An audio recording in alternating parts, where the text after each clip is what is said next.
الحمد لله رب العالمين.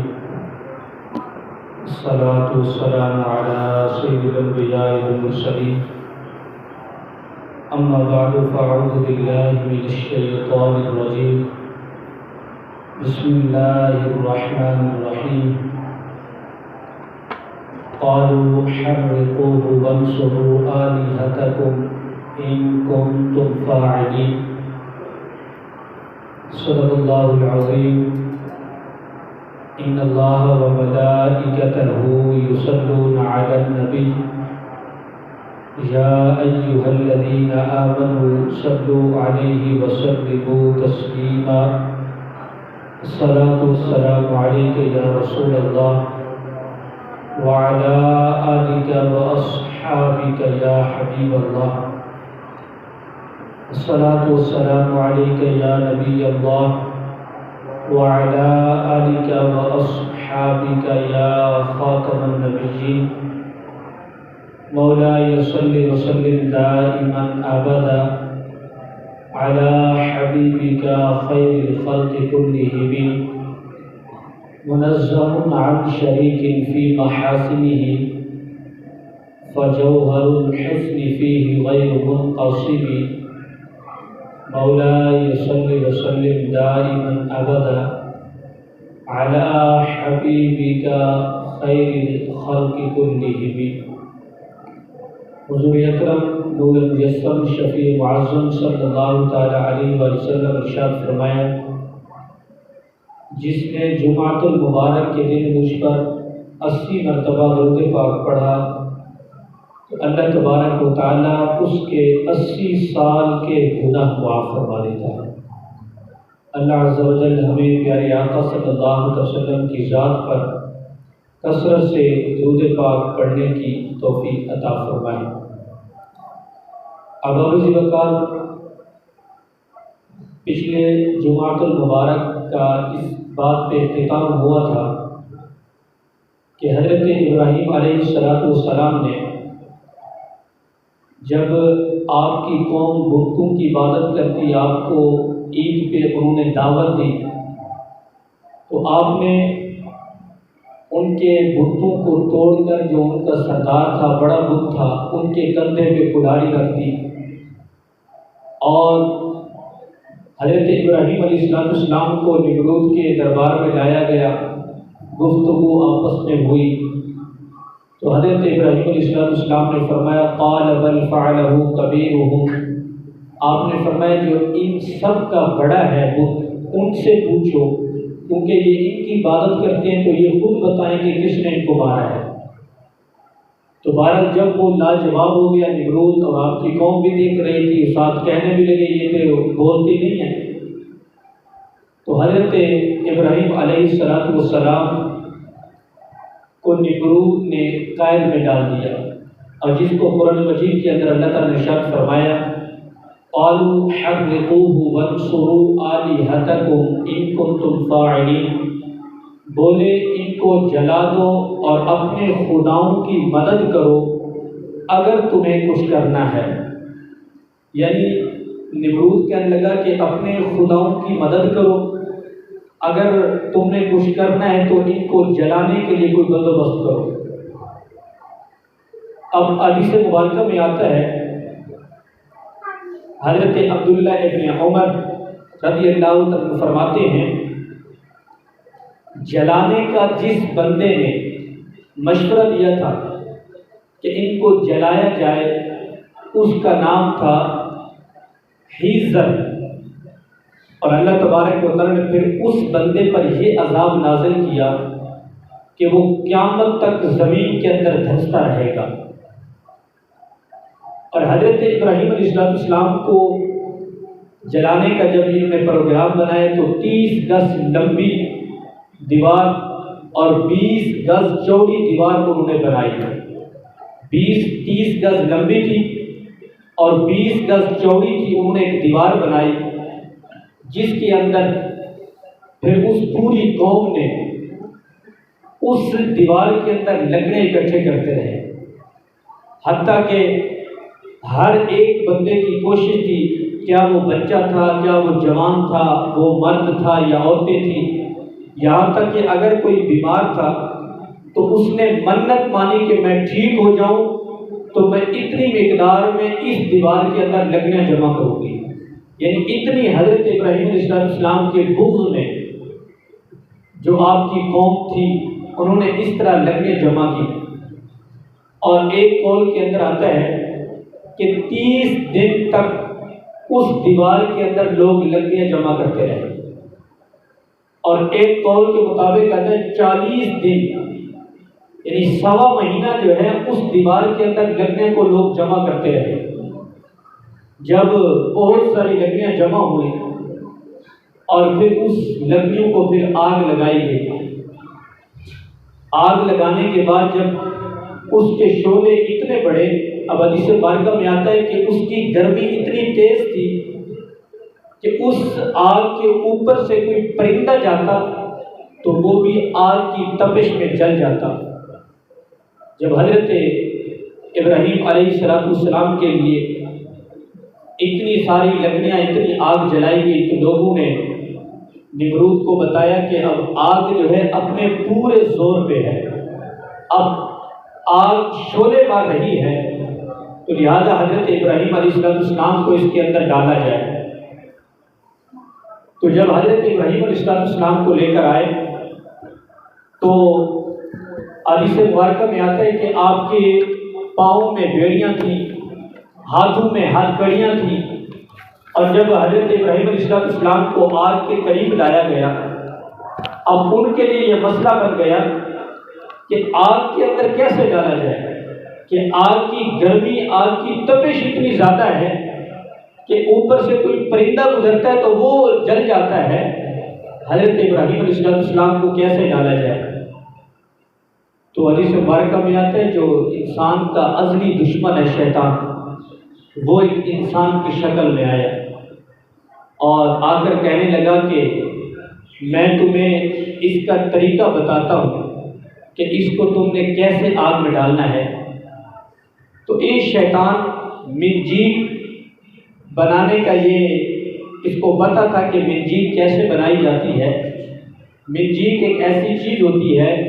کہ کسی چیز کے اندر ڈالنا ہو تو یہ دور سے بھی اس میں رکھ کے بندہ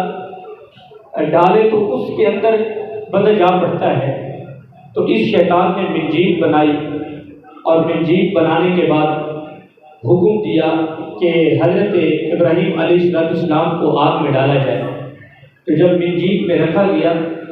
حدیث پاک میں آتا ہے کہ جب اس منظر کو زمین و آسمان کے فرشتوں نے دیکھا تو اللہ کی بارگاہ میں عرض کی کہ یا اللہ ہمیں اجازت دے،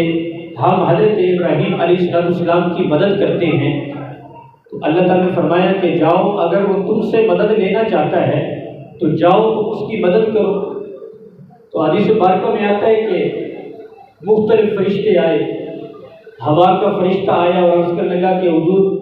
اے ابراہیم آپ ہمیں حکم دیں کہ ہم اس آگ کو ان کے اوپر الٹ دیتے ہیں جس کے اندر یہ سارے جل جائیں گے۔ تو حضرت ابراہیم علیہ السلام نے اس فرشتے کو اجازت نہ دی۔ پھر پانی کا فرشتہ آیا کہ حضور آپ اجازت دیں تو ہم اس آگ کو ایک لمحے کے اندر اس کو ختم کر دیتے ہیں، اس کی آگ کی جو تپش ہے وہ ختم ہو جائے گی۔ تو آپ نے ان تمام فرشتوں کو اجازت نہ دی،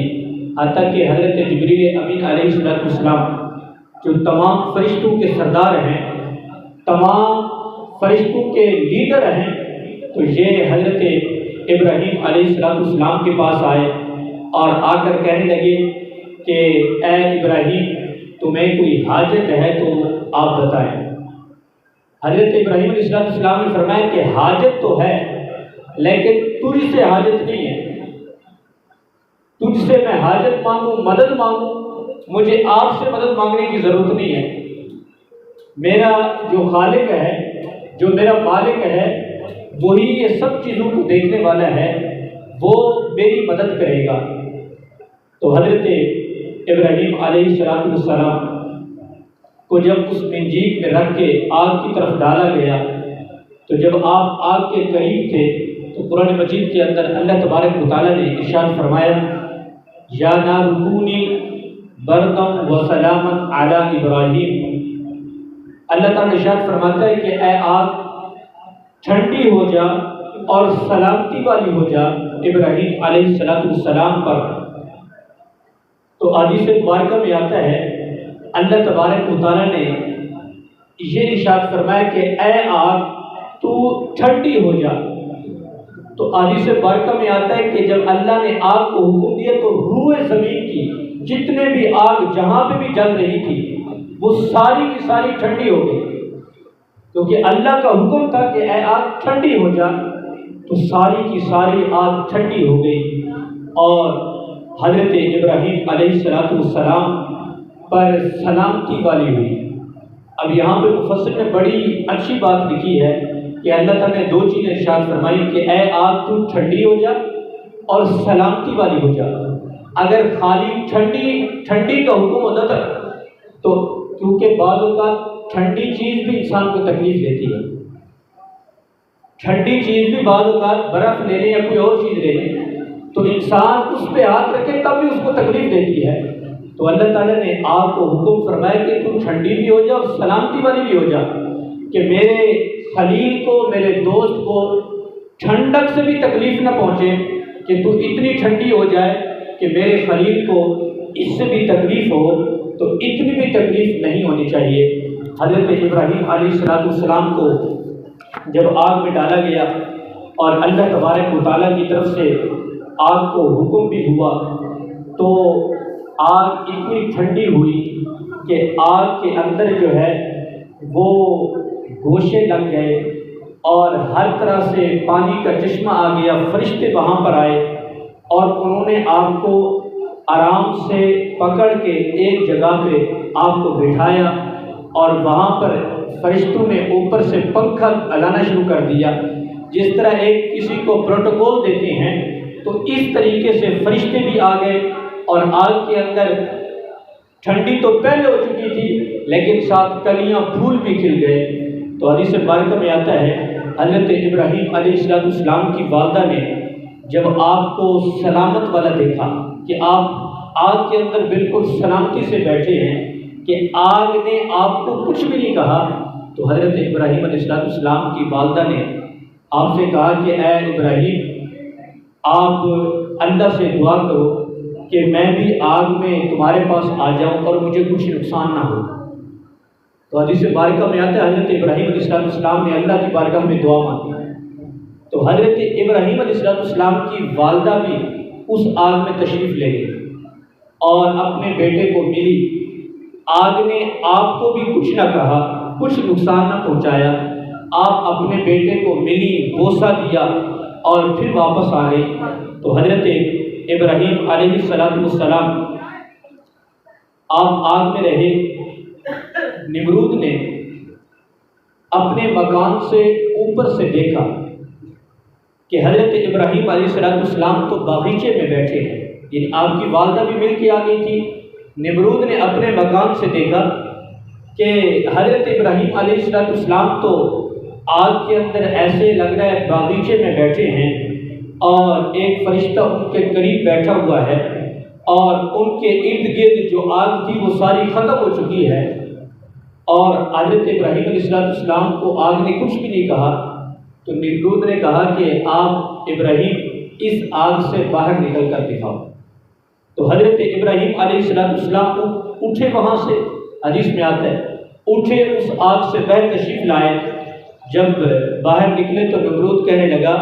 میں نے آگ میں آپ کے ساتھ آگ کی صورت کا ایک شخص دیکھا ہے، وہ کون تھا؟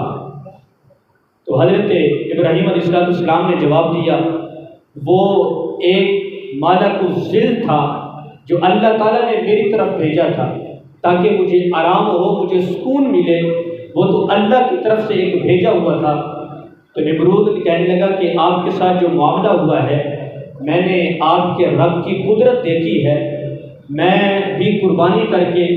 آپ کے رب کا قرب حاصل کرنا چاہتا ہوں، میں قربانی کر کے رب کا قرب حاصل کرنا چاہتا ہوں۔ حضرت ابراہیم علیہ السلام نے فرمایا کہ تیری قربانی اس وقت تک قبول نہیں ہوگی جب تک تو اپنے باطل دین پر ہے۔ جب تک تو مجھ پہ ایمان نہیں لاتا، تو جب تک تو اپنے باطل دین پر ہے، تیری کوئی بھی قربانی قبول نہیں ہوگی۔ تو حدیث پاک میں آتا ہے کہ اس نمرود نے بہت بڑی قربانی کی، 300 کے قریب 4000 گائے اس نے قربان کر دی۔ لیکن چونکہ حضرت ابراہیم علیہ السلام نے فرمایا تھا کہ جب تک تو اپنے باطل دین پر ہے، تیری کوئی قربانی قبول نہیں ہوگی۔ اور ہوا بھی ایسے کہ اللہ تعالیٰ نے حضرت ابراہیم علیہ السلام اپنے خلیل کے صدقے ان کی کوئی قربانی قبول نہ کی۔ تو نمرود حضرت ابراہیم علیہ السلام سے کہنے لگا کہ میں تمہارے رب کا وہ لشکر دیکھنا چاہتا ہوں جس سے تم مجھے ڈراتے رہتے ہو، جس سے تم یہ ڈراتے ہو کہ اللہ بڑا نیاز ہے، اللہ تم پہ عذاب نازل کرے گا اگر اللہ کے حکم پر عمل نہیں کرو گے۔ تو نمرود کہنے لگا کہ میں وہ تیرے رب کا لشکر دیکھنا چاہتا ہوں جس سے تم مجھے ڈراتے رہتے ہو۔ چنانچہ نمرود نے 3 دن تک اپنا لشکر جمع کیا اور اس نے بہت بڑا لشکر جمع کیا۔ حضرت ابراہیم علیہ السلام نے پھر اللہ تعالیٰ سے دعا مانگی کہ اے رب، اسے تو اپنا کمزور ترین لشکر دکھا دے، جو تیرے نزدیک یا اللہ کمزور ترین تیرا لشکر ہے وہ ان کو دکھا دے۔ حدیث مبارکہ میں آتا ہے کہ ایک بادل آیا اور اس بادل سے خالق کائنات جل جلالہ نے جو لشکر بھیجا، اس بادل سے مچھر نکل کر پھیل گئے۔ اس بادل سے مچھر نکل کر اس پوری جو اس کی سلطنت تھی، جو ان کے ماننے والے تھے، وہاں پھیل گئے۔ اور نمرود کے جتنے ساتھی تھے، جتنا اس کا لشکر تھا، جتنی اس کی سواریاں تھیں، سب کو وہ کھانے لگے،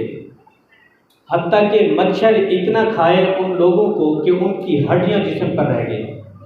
اللہ تبارک و تعالیٰ کی طرف سے یہ ان پر عذاب نازل ہوا، اور ان مچھروں میں سے ایک مچھر حدیث مبارکہ میں آتا ہے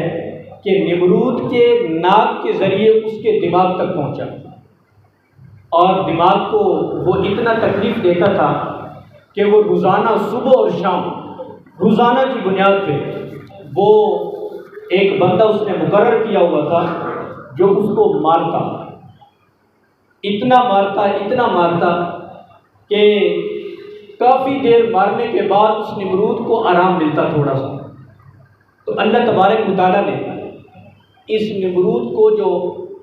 400 سال تک تو یہ اللہ کی نافرمانی کرتا رہا، اس پر عذاب نازل نہیں۔ پھر جب اللہ کا عذاب آیا، حدیث مبارکہ میں آتا ہے 400 سال تک یہ نمرود کو یہ عذاب ملتا رہا کہ جو ناک کے ذریعے مچھر اس کے دماغ تک پہنچا تھا، 400 سال تک اس کو یہ عذاب ملتا رہا، یہاں تک کہ یہ مر سڑ کے دنیا سے چلا گیا۔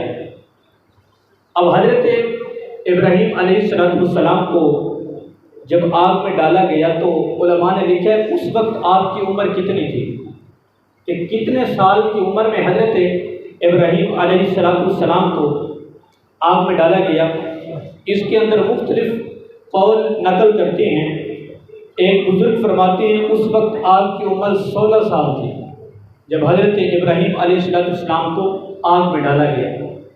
اور ابن جریج کے قول کے مطابق حضرت ابراہیم علیہ السلام کی جو عمر تھی وہ 26 سال تھی۔ 26 سال کی عمر میں حضرت ابراہیم علیہ السلام کو آگ میں ڈالا گیا۔ اب پھر علماء نے لکھا ہے کہ آپ آگ کے اندر کتنے دن رہے، تو اس کے اندر بھی مختلف اقوال ہیں۔ ایک قول کے مطابق ہے کہ آپ 7 دن آگ میں رہے، 7 دن۔ ایک قول کے مطابق آپ 40 دن آگ میں رہے۔ ایک تیسرا قول ہے کہ آپ 50 دن تک اس آگ کے اندر رہے۔ یعنی 3 قول ہیں کہ حضرت ابراہیم علیہ السلام آگ کے اندر کتنا عرصہ رہے ہیں، وہ کیسے رہے ہیں۔ حدیث مبارکہ میں آتا ہے حضرت ابراہیم علیہ السلام خود فرماتے ہیں جتنی عیش و عشرت اور راحت کے دن میں نے آگ میں گزارے ہیں، ویسے دن میں نے کبھی نہیں گزارے۔ یعنی جتنے دن میں نے عیش و عشرت کے آگ کے اندر گزارے ہیں، اتنے دن میں آگ سے باہر بھی نہیں گزارے۔ یہ اللہ تبارک و تعالیٰ کی طرف سے یہ انعام تھا جو حضرت ابراہیم علیہ السلام کو اللہ تبارک و تعالیٰ کی طرف سے ملا ہے۔ حضرت کعب اور حضرت قتادہ رضی اللہ عنہ کہتے ہیں کہ حضرت ابراہیم علیہ السلام کو جب آگ میں ڈالا گیا، لوگوں کو حکم ہوا کہ آگ کے اس دیوار کے اندر لکڑیں اکٹھی کریں، آگ جلی گئی، تو آگ کو ہر جانور نے بجھانے کی کوشش کی سوائے گرگٹ کے کہ وہ پھونک مار کر آگ کو بھڑکاتا تھا۔ اس لیے نبی اکرم صلی اللہ علیہ وسلم نے اسے قتل کرنے کا حکم دیا۔ چھپکلی کی طرح ایک گرگٹ وہ بھی ایک جانور ہے۔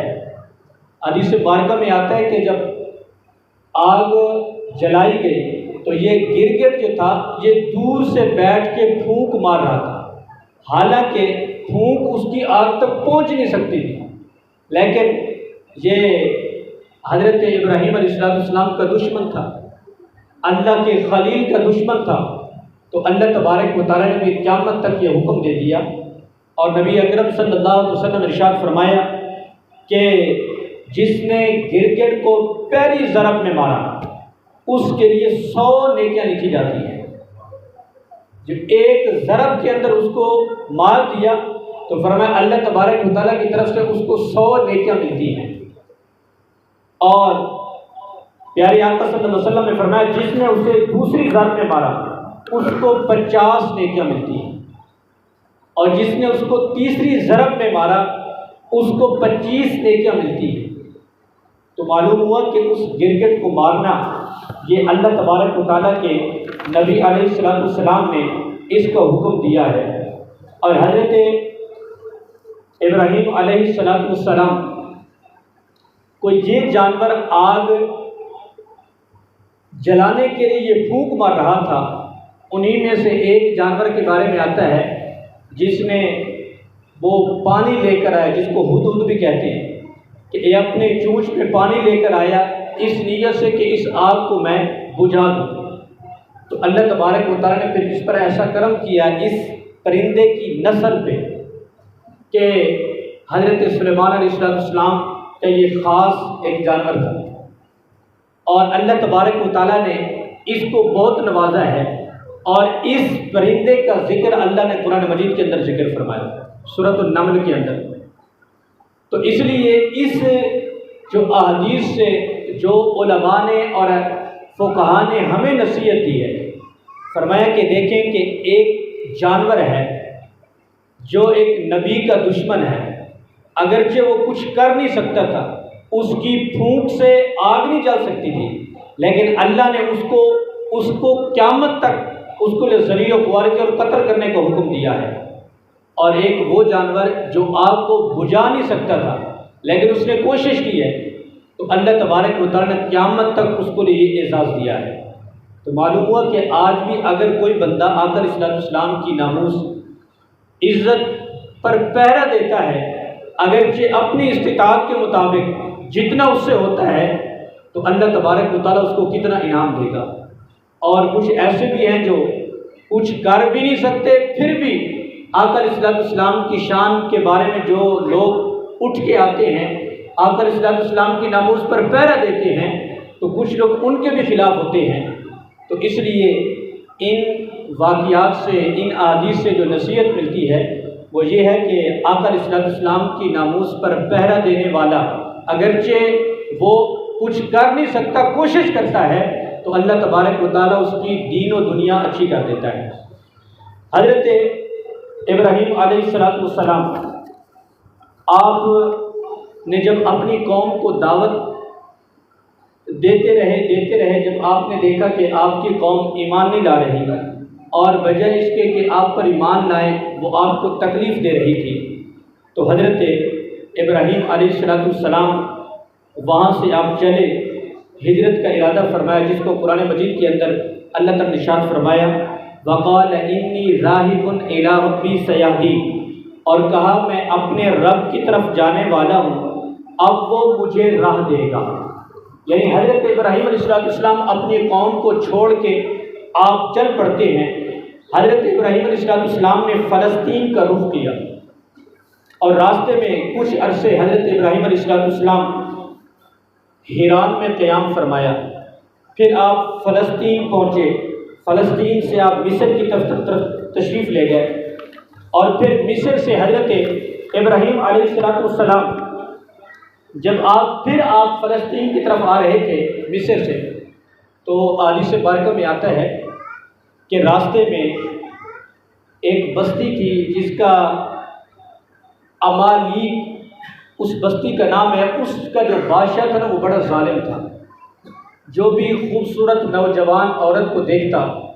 تو اس کے ساتھ وہ غلط اس کے ارادے تھے، اور اس نے اس چیز کے لیے لوگوں کو بٹھایا ہوا تھا راستوں پہ۔ حضرت ابراہیم علیہ السلام جب آپ اپنی زوجہ حضرت سارہ رضی اللہ تعالیٰ عنہ، یعنی جب حضرت ابراہیم آپ فلسطین میں تشریف لائے، حیران میں آپ نے قیام فرمایا، تو اس حیران میں قیام کے دوران ہی حضرت سارہ رضی اللہ تعالیٰ عنہا سے آپ کا نکاح ہوا۔ پھر آپ اس حیران سے پھر آپ فلسطین کی طرف جا رہے تھے کہ راستے میں جو بستی سے گزرے جس کا بادشاہ بڑا ظالم تھا، تو اس کو جب یہ اطلاع ملی تو حضرت ابراہیم علیہ السلام اور آپ کی زوجہ حضرت سارہ رضی اللہ تعالیٰ عنہ کو سپاہی پکڑ کے اس کے دربار میں لے کر آئے۔ جب اس نے حضرت سارہ رضی اللہ تعالیٰ عنہ کو دیکھا تو اس نے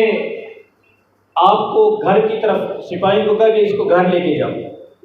تو جب ان کو کمرے میں لے کے گئے اور یہ بادشاہ برے ارادے سے حضرت سارہ رضی اللہ تعالیٰ عنہ کے پاس گیا، اب حدیث میں آتا ہے جب اس نے اپنا ہاتھ قریب آگے کیا، آگے کی طرف بڑھا، تو اللہ تبارک و تعالیٰ نے زمین کو حکم دیا اور زمین نے اس کو پکڑ لیا، اور اتنا پکڑا کہ یہ ڈر گیا اور کہنے لگا حضرت سارہ سے کہ آپ اللہ سے دعا کریں کہ مجھے اللہ تعالیٰ چھوڑ دے۔ تو آپ نے دعا کی، اللہ تبارک و تعالیٰ اس کو چھوڑ دیا۔ اب دوسری بار حدیث میں آتا ہے کہ اس نے برے ارادے سے پھر آگے بڑھا، تو پھر زمین نے دوبارہ اس کو زور سے پکڑا، اتنا زور سے پکڑا کہ یہ پہلے سے بھی زیادہ تھا، اور پھر یہ چلایا اور کہنے لگا کہ آپ جو ہے پھر اللہ کی بارگاہ میں دعا کریں کہ اللہ تبارک و تعالیٰ مجھے چھوڑ دے۔ تو حضرت سارہ رضی اللہ تعالیٰ نے دوبارہ اللہ کی بارگاہ میں دعا کی، تو اللہ کے حکم سے دوبارہ اس کو زمین نے چھوڑ دیا۔ تو جب یہ باہر آیا تو اپنے سپاہیوں سے کہنے لگا کس کو تم لے کر آئے ہو؟ یہ تو کوئی مجھے حدیث میں آتا ہے کہ یہ مجھے کوئی جنی لگتی ہے، یعنی اتنا وہ ڈر گیا تھا۔ تو حضرت ابراہیم علیہ السلام کو حضرت سارہ رضی اللہ تعالیٰ عنہ کو دوبارہ دیا کہ یہ آپ لے کے جاؤ، اور ساتھ ہی حدیث میں آتا ہے کہ اس ظالم بادشاہ نے ایک لونڈی بھی دی حضرت سارہ کو کہ آپ اس کو بھی لے کے جاؤ، یہ آپ کی خدمت کرتی رہے گی۔ اور جو لونڈی حضرت سارہ رضی اللہ تعالیٰ عنہ کو خدمت کے لیے دی تھی اس کا نام تھا حضرت حاجرہ رضی اللہ تعالیٰ عنہ۔ حضرت حاجرہ رضی اللہ تعالیٰ عنہ اور حضرت سارہ وہاں سے چلتے ہیں، اور جب فلسطین میں پہنچتے ہیں تو حضرت ابراہیم علیہ السلام کی جو عمر مبارک تھی وہ بہت ہی زیادہ ہو چکی تھی۔ تو حضرت سارہ رضی اللہ تعالیٰ عنہ نے کہا کہ آپ اس حضرت حاجرہ سے بھی نکاح کر لیں، تاکہ ہو سکتا ہے اللہ تبارک و تعالیٰ ہمیں اس سے اولاد دے دے۔ تو حضرت حاجرہ رضی اللہ تعالیٰ عنہ سے حضرت ابراہیم علیہ السلام نے نکاح کیا، اور پھر اللہ تبارک و تعالیٰ کی بارگاہ میں دعا کی کہ یا اللہ رب حب لی من الصالحین، کہ الہی مجھے نیک صالح اولاد عطا فرما۔ تو اللہ تبارک و تعالیٰ کے فضل و کرم سے حضرت ابراہیم علیہ السلام کو اللہ تبارک و تعالیٰ نے حضرت اسماعیل علیہ السلام جیسی عظیم نعمت سے نوازا، اور پھر کچھ عرصے بعد حضرت ابراہیم علیہ السلام کو اللہ تبارک و تعالیٰ نے حضرت سارہ رضی اللہ تعالیٰ عنہ سے بھی بیٹا عطا فرمایا، جس کا نام ہے حضرت اسحاق علیہ السلام۔ بہرحال یہ بعد میں ہوا تھا۔ حضرت ہاجرہ سے جب آپ کا بیٹا حضرت اسماعیل علیہ السلام ہوا تو حدیث میں آتا ہے جب حضرت ہاجرہ اپنے بیٹے کو گود میں اٹھاتی تو حضرت سارہ کے ہاں چونکہ اولاد نہیں تھی تو آپ بھی رشک کرتی اور ایک دن کہنے لگی کہ اپنے ان کو بیٹے کو اور حضرت ہاجرہ کو کہیں دور چھوڑ کر آؤ، اور پھر اللہ کی طرف سے بھی حکم آ گیا تھا کہ آپ اپنی زوجہ اور اپنے بیٹے کو دور فلاں جنگل میں چھوڑ کے آؤ۔ تو حضرت ابراہیم علیہ السلام نے